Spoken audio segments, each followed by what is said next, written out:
বাংলাদেশের পরীক্ষিত যে দুইটা দল, এই পরীক্ষিত দুইটা দল কিন্তু রাজাকার নামের যে দলটা তাকে ব্যবহার করছে।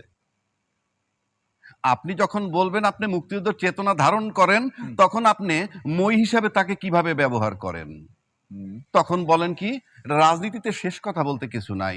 আপনি বাসায় গিয়া, এটা মনে হয় শুধু বাংলাদেশে আছে। আমি বলি, আপনি বাসায় গিয়া আপনার ছেলের সাথে যার বয়স 18-20 হয়েছে, সকালে এক পদের কথা বললেন, বিকালে আর এক পদের কথা বললেন, পরশুদিন আর এক পদের কথা বললেন, আপনি যত বড় সাহেবিয়ান ঘরে ঢুকতে দিবে না।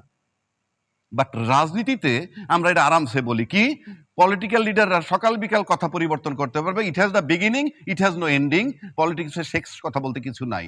আপনি যদি জামাতের সাথে নিয়ে ক্ষমতায় যান, তাকে সিঁড়ি হিসেবে ব্যবহার করেন, তখন তার গায়ে ঘ্রাণ পান। রাজনৈতিক বাস্তবতা নামক যে একটা বিষয় আছে, সেটাকে আপনি স্বীকার করেন? কোনটা? রাজনৈতিক বাস্তবতা, পলিটিক্যাল রিয়ালিটি আপনি স্বীকার করেন কিনা? কোন পলিটিক্যাল রিয়েলিটি? মানে এই তো আদর্শবিহীন।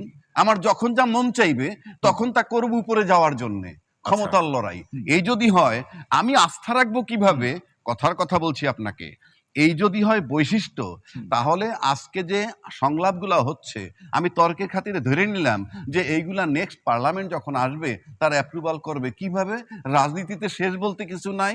আর পিয়ার পদ্ধতি না থাকলে যাবে একটা দল, বাকিরা কোথায়, কিভাবে অ্যাপ্রুভাল দিবে? সুতরাং আপনি যদি ওইভাবে চিন্তা করেন, আপনাকে যা কিছু করার এইভাবে এখনই চিন্তা করতে। এই চিন্তার মধ্যে নির্বাচন নিয়ে শেষ কথা বলুন। নির্বাচন নিয়ে যে কথা শুনছেন, তার শেষ, নির্বাচন নিয়ে যে শেষ কথা আপনারা শুনতে চাই বা জনগণ শুনতে চাই, সেই কথা কি এখন পর্যন্ত শুনতে পেয়েছেন? মানে নির্বাচনের শেষ কথা বলতে কি শুনতে চান? মানে নির্বাচন কখন হবে?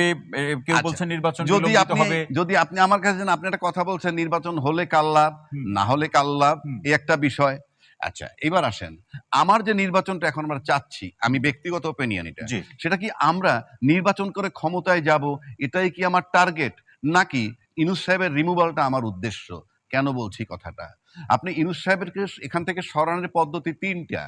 Number 1, election.